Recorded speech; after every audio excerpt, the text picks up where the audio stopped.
let me just confirm that, about the really important moment that happened last year, exactly a year ago, and kind of what has changed, what did the Unity uprisings mean for Palestinians, and how can they help guide our work in places like Canada and the United States, where we are working to support Palestinians in their struggle for a just peace. So as many of you might remember, last year around this time, there were uprisings that happened all across Palestine. And, a big part of that had to do with the Israeli assault on the Al-Aqsa Mosque, as well as assaults on Gaza, and just general, the continued repression of Palestinians in Gaza, in the West Bank, in Jerusalem, as well as inside the Israeli state. And so one of the key kind of ways that these uprisings have been characterized has been the Unity Uprising. And that's a really important characterization because it represents something that they represented something that we haven't seen before, haven't seen in a little while at least, which was the unified struggle by Palestinians in places that, for some time now, we've have really gone forgotten, right? And I think one of the kind of key places that we could talk about in trying to understand this is the role of Palestinian neighborhoods inside the Israeli state. And so I'm thinking in particular of places like Lid and al-Fahim, but there are many other Palestinian neighborhoods who rose up as part of the Unity Uprising. And, their protests were really monumental and really signified kind of a failure of Israeli state policy to, make those Palestinians forget who they are and what struggle they belong to. And for for many years now or decades, the Palestinians living in those neighborhoods have been repressed in ways that we generally don't quite talk about when we're talking about Palestine, largely because there's this tendency to kind of view when we look at the disappearing Palestine map, for example. I'm sure many of you have seen that map. We see the settlements in places like the West Bank, and of course we see Gaza in that far little corner being blockaded. But what we forget is that there are Palestinians living inside the modern day Israeli state who are regularly being repressed, whether that be the Palestinian Bedouins living in the Nakab, whose villages are consistently destroyed, and who are resisting attempts to be integrated into Israeli cities, or Palestinian neighborhoods like Palestinian neighborhoods inside Jaffa and Lid and Fahim, who also have been facing repression at the hands of the Israeli state. That repression often looks like criminalization, it looks like poverty, it looks like displacement, continued displacement, through the attempts to, what the Israeli state calls a policy to Judaize the neighborhoods, right? And this is happening inside Israel's borders.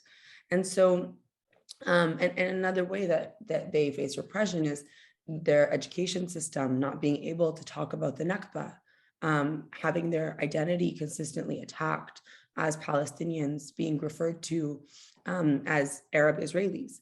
And so we saw for the first time in a long time, Palestinians inside Israel's borders play an active and important role in the Unity Uprising. And in fact, it was from within those borders that the term Unity Uprising arose. And, we saw this unity as well in Palestinians in surrounding countries. And so, I don't know if folks remember, but there were these really powerful videos of Palestinians in Jordan who were running to the border, right, as an attempt to try to return to their homeland. Palestinians in Lebanon, in the camps, were protesting. And so in these surrounding countries, there are thousands of Palestinians who are living there, who are actively waiting to return to their homeland, a return that is enshrined under international law as the Palestinian right of return, and a right that has been denied to Palestinians uniquely in a way that is not often denied to most refugee populations in such a systemic way. And so you had these Palestinians who have been living in refugee camps all across Palestine, trying to storm the border as part of the Unity Uprising, as their way of affirming that they have not forgotten their right to return to their homeland. And then you also had Palestinians in the diaspora, like in places like the United States and Canada and England. We saw countless videos of protests with tens of thousands of people, things like we've never really seen before, on such a mass scale. And so one of the reasons that I'm focusing on everywhere but Gaza and the West Bank in this conversation is because there's this general tendency to, when we think of Palestinian repression, the colonization of Palestine, when we think of apartheid, historically, we've seen these as processes that are happening in the Gaza Strip or in the West Bank and Jerusalem. And there's a lot of reasons why it's important to focus on those places. Of course, Gaza is under an inhumane and illegal blockade. And so it is important that we talk about Gaza and we focus on places like Gaza. However, sometimes in this hyper focus on specific areas and advocacy around specific neighborhoods or areas, what gets lost is the fact that Palestinians are united in this broader struggle for freedom and liberation. And that's really one of the kind of key takeaways that we can carry with us a year later on, as we look at the impacts of the Unity uprisings, is really this reemergence of this widespread idea that Palestine is a national liberation struggle. And, this is really in line with the traditional ways that Palestinians have always understood their struggle. But of course, with systemic dispossession, with systemic apartheid, with systemic blockade, and especially due to the Oslo Accords process, the Palestinian project began to undergo a transformation away from this struggle for national liberation, for true freedom, towards a struggle for, this kind of state building project, a state building project that, of course, gave Palestinians no state, that had Palestinians negotiating for tiny scraps of land. And, what we're seeing is a reemergence of this widespread understanding that the Palestinian struggle is a broader struggle outside of the confines of, these tiny little fragments of land that are left inside the West Bank, that we all, I think, can look at a map and understand that there is no viable state that can be created out of what is left for Palestinians in the West Bank and Gaza. And so that's one of the key kind of takeaways that we need to carry with us. And you see this shift even in the reporting that's being done. So for example, I know many of you are familiar with the Amnesty International report. I know it's been being circulated and used and referenced. And the Amnesty report also breaks this tradition of understanding apartheid as being confined to a specific area. Actually, Amnesty says that apartheid is happening from the river to the sea, and also includes Palestinian refugees in their conception of apartheid, arguing that Palestinians are not granted a right to return to their homeland, while any Jewish person living in the West or in Europe, anywhere really, is able to claim right to the Palestinian land. And so, to see this kind of articulation of Palestinian unity and Palestinian colonialism and apartheid being articulated by Palestinians as well as by organizations like Amnesty, we're seeing this reemergence of understanding Palestine not as something regional, because colonization is not only confined to Sheikh Jarrah, but it's also happening in, a little Palestinian neighborhood inside Jaffa called Ajami, which is right on the outskirts of Tel Aviv, where Palestinians have been fighting displacement at the hands of the Israeli state for decades now. and have been fighting for the right to call themselves Palestinians, for the right to learn about the Nakba. And we see that the Palestinians living in these neighborhoods are now taking an active part in their struggle for liberation. The other kind of key takeaway that I wanted to highlight that's really important as we look to this a year, I guess, after the Unity uprisings, is the role of Palestinians in the diaspora, which I already kind of touched on, so I won't spend too much time going into it, but really the centering of the right to return, right? And this is something that Palestinians have not forgotten. And despite constant attempts to negotiate the right of return and attempts to say that the right of return is not a right that will be maintained for Palestinians, the extent to which we saw different Palestinian organizations in places like Canada and the United States play an active role in the uprising, right? Because I guess I'll speak for myself and say, we see ourselves as part of this movement for national liberation. We believe that diaspora plays a role in this movement, not because we want to be in solidarity with Palestinians living in Palestine, but because we as Palestinians living in the diaspora have a role to play in the movement to liberate Palestine, and through that movement liberate ourselves through our return to Palestine. And then the last thing that I really wanted to highlight before maybe opening it up to some conversation and questions is the role of the Palestinian Authority. So for the first time, in years, we've seen the widespread declaration by Palestinians that the Palestinian Authority does not speak for our struggle for national liberation. And this has been a contentious topic for a long time. As many of you know, the Palestinian Authority of Mahmoud Abbas has not undergone an election for a long time. They are not a democratic government. And they have engaged in processes of security collaboration with Israel. And so we saw that in particular with the assassination of Nizar Banat, who was an outspoken critic of both the Palestinian Authority and Israeli apartheid, who was assassinated by the Palestinian Authority. And of course, one thing to notice is when we talk about unity uprisings and we talk about unity of Palestinians all across many different borders, who's missing from that unity was the Palestinian Authority, who was nowhere to be found during the height of the protests in Palestine, and only decided to come out, to repress the protests and arrest those who are protesting. Which, if we look at the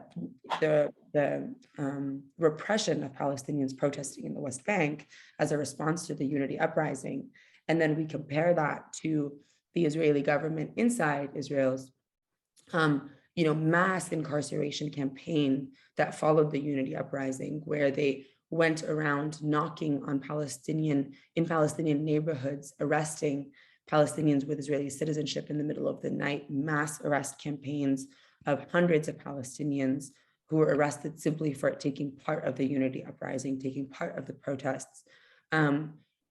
There's a lot of overlap between the role of the Palestinian Authority in the West Bank and the role of the Israeli police inside Israel. And what's starting to be largely articulated by Palestinians, and I'm sure you'll hear more about this tomorrow, I believe Mariam is coming to speak to you tomorrow, and she's been a really important voice in this dialogue for many years.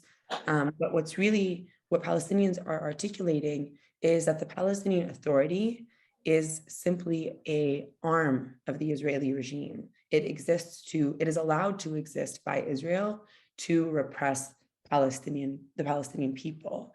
If the Palestinian Authority was playing a role in Palestinian liberation, the Israeli regime would not allow it to exist. It would be outlawed like many other Palestinian parties are. Its leaders would be incarcerated like many Palestinian leaders are.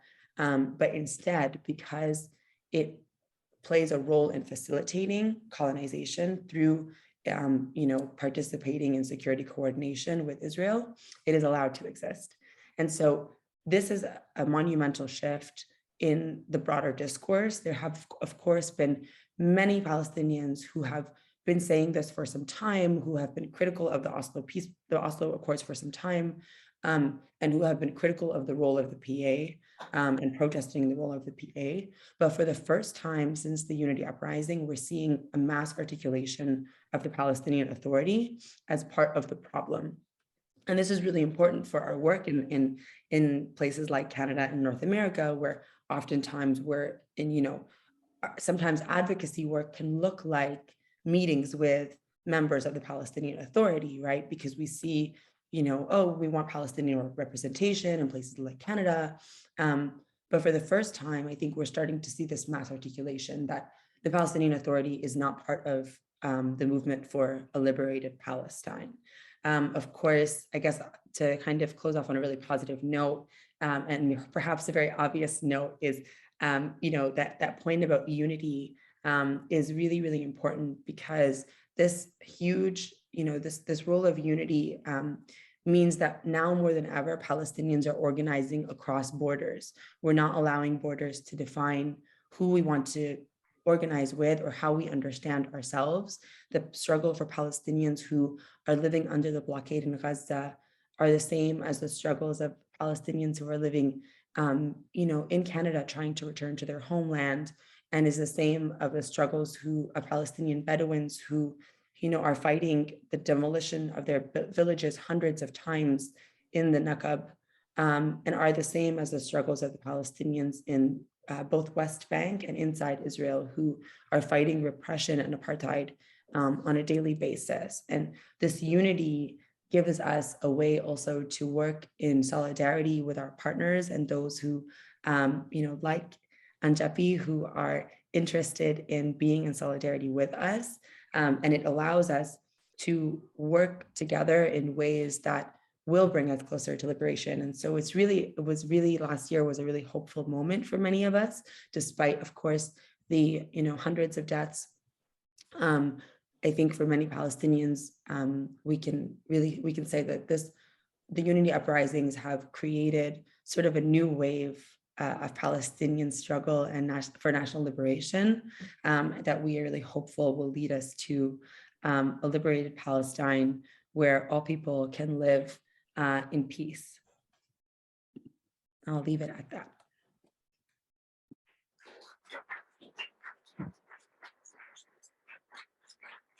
Yeah, thank you so much for this.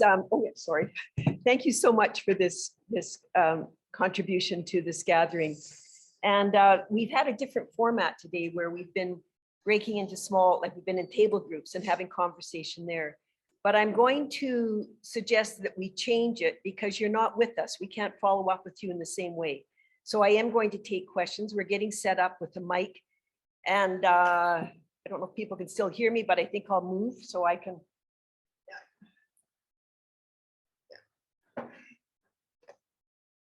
So I don't know if people heard that, but I'm just suggesting that because she's not here with us, I think we can take maybe 3 or 4 questions from people in the audience to ask her. We won't do a small table talk discussion after her presentation.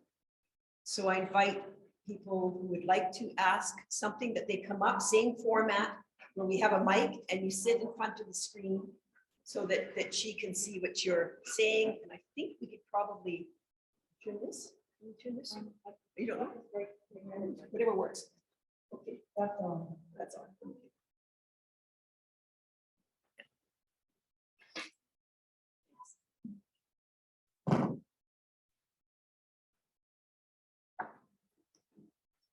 Hi, Yara. I almost hesitate to ask this question because it may sound like heresy, but as you pointed out, the situation for the Palestinians in the state of Israel, the issues overlap, but they're also different from the Palestinians in the West Bank and Gaza. A couple of years ago, Netanyahu threatened to annex the West Bank, and we reacted with horror. I reacted with horror in any case at that time.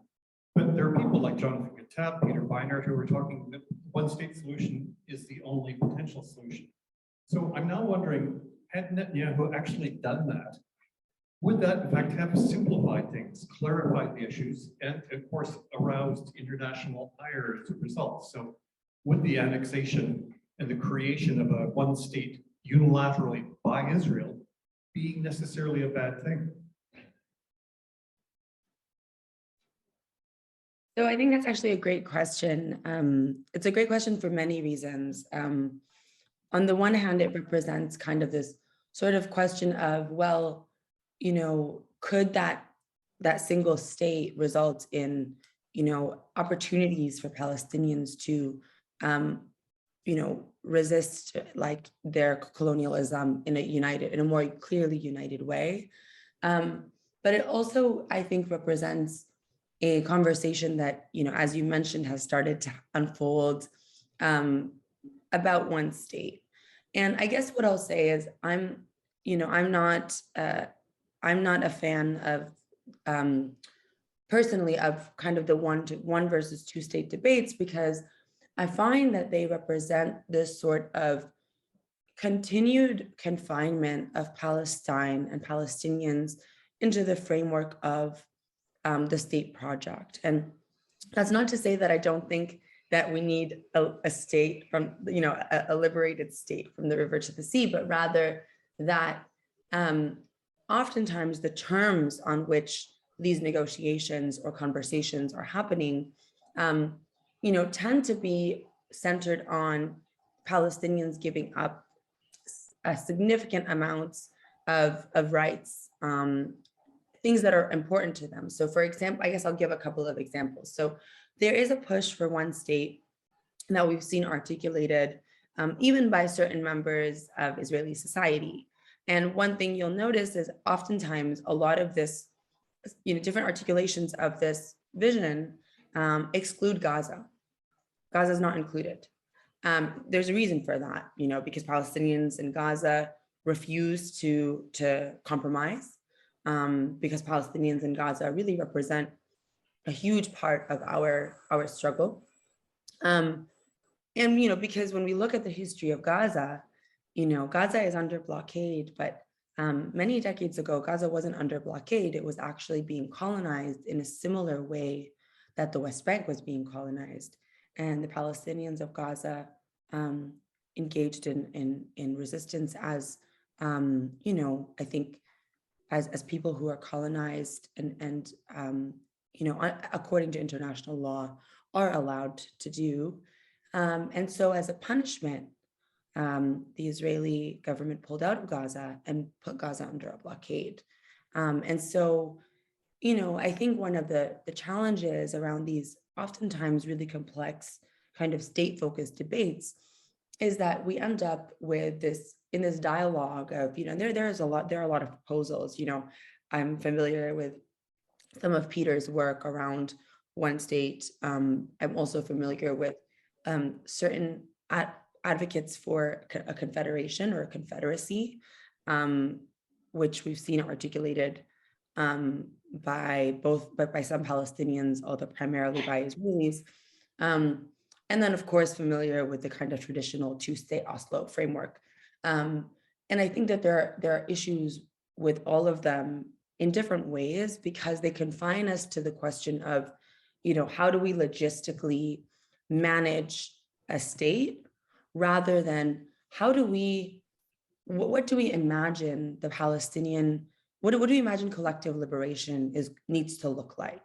How do we engage with the fact that one of these countries has mandatory military conscription, where every citizen, once they turn 18 years old, has to register for the military and is involved in the direct massacre of the indigenous population?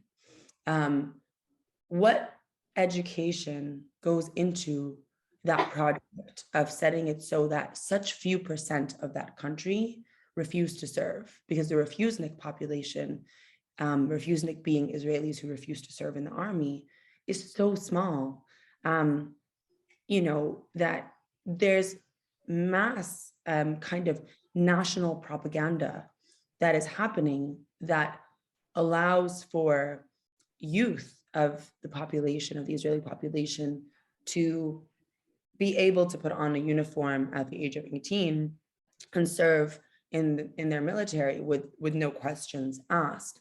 And so the question kind of needs to, I think, before we get to the question of what a state could look like, I think there are things that we need to kind of think about, for example, had Israel annexed all of Palestine from Gaza to the West Bank, what would life have been like for the Gazans who are living there, who, for a few decades now, despite, of course, the violence of the blockade and regular assaults, have not had to have, like you said, the violence that they face looks very different than the violence of the Palestinians in the West Bank. And so there would have been significant, I think, dangers and downfalls to, of course, Israeli annexation of the entire territory.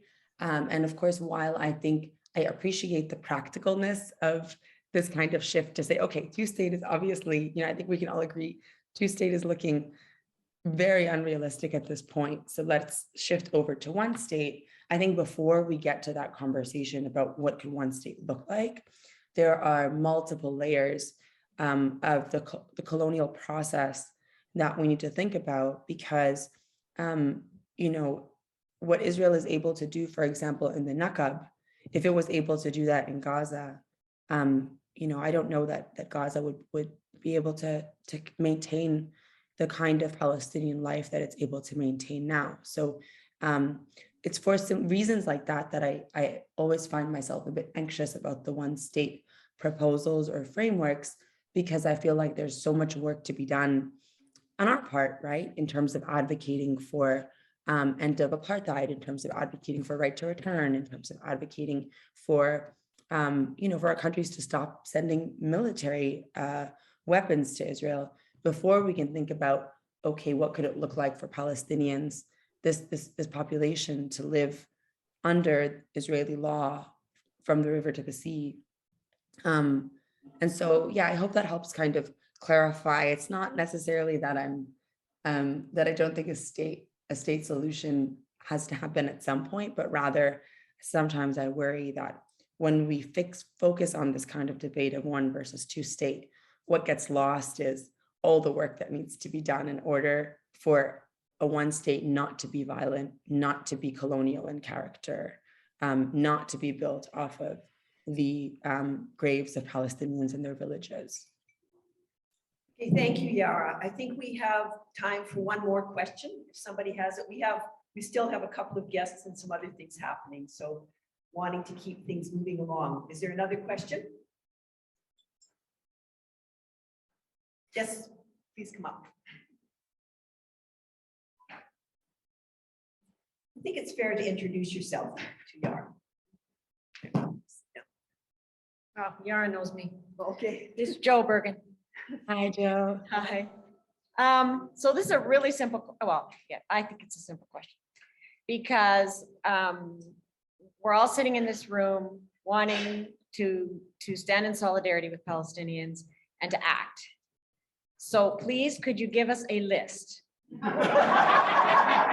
And I don't want like write letters. I think we're all writing letters. I mean, really, really, if this is costly solidarity, what are Palestinians asking of us who are not Palestinian, but who desperately want to be authentic? I'm not going to use the word ally. Apparently that's out of vogue now. Authentic accomplices. And I want the list, and I want it really practical, because I want to go back and actually, like, be an authentic accomplice. Thank you. Oh, well, Of course, Yara, I want the list short and fast. Thank you. oh, well, we went from Joe opened with saying it's a simple question, and now there's a short, fast list that needs to be drafted. Okay, so I'll do my best. I'm going to put on my CFOS hat for a minute. I don't think it was mentioned in the introduction, but I work for Canadian Friends of Sabila as their executive director, and that's how I've had the pleasure of meeting so many of you and getting to know all of the great work that you're doing for Palestinian liberation. And so I'm going to put on my CFOS hat for a minute, because I know that many of you are involved, come to this issue through an ecumenical perspective or through a faith perspective in your local congregations and through the United Church or other Canadian churches. And so I guess I'll start by saying I think the work that UNJPPI does is super critical. It is really important work. And it's important for reasons that you might all know, which is that Christian Zionism is one of the central drivers of the colonization of Palestine. In fact, Christian Zionism is larger than Jewish Zionism, right? It's Christian Zionists play a central role in upholding ideology that justifies Palestinian dispossession. Christian Zionists play a role in supporting Israel's military economy and colonial economy, both through, being some of the key advocates for sending arms to Israel. We see that, of course, especially in the United States, but also in the pilgrimage industry, which is one of the largest industries, tourist industries, and is directly responsible for giving funds to Israel, but also facilitating the colonization of Palestinian land and erasing Palestinians, Palestinian Christians who have been on that land for centuries. And so, the key thing that I can say in terms of an actionable item is, you all hold so much power in your identities as people of faith, as Christians who are living in a country like Canada that is playing an active role in the colonization of Palestine through its support for Israel. And you all have so much power, both through your involvement in the United Church, which has been one of the loudest supporters of the Palestinian cause, and is one of the most important churches for this struggle in Canada because of its historic commitment to the Palestinian cause.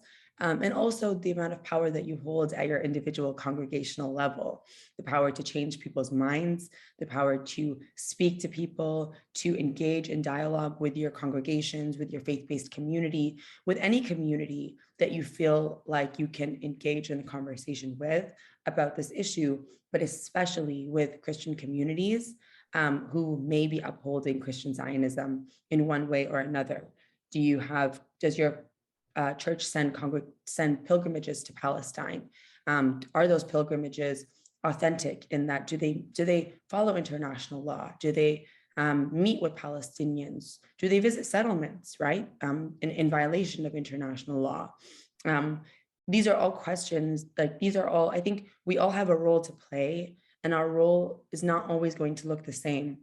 But if you're in a local congregation or you're part of a major Canadian denomination, the role that you can really play is by pushing that denomination to being a better accomplice for the Palestinian people. And I know that the United Church is trying to do that. I know that there's a great report that's, folks are working on with the Just Peace, through the Just Peace Task Group, and hopefully that will be passed. So, just really kind of say, continue the work that you're doing at the congregational level, because there's so much power in changing people's minds, particularly in the churches where Christian Zionism not only runs rampant, but also plays a really destructive part, of the colonization process and in upholding apartheid.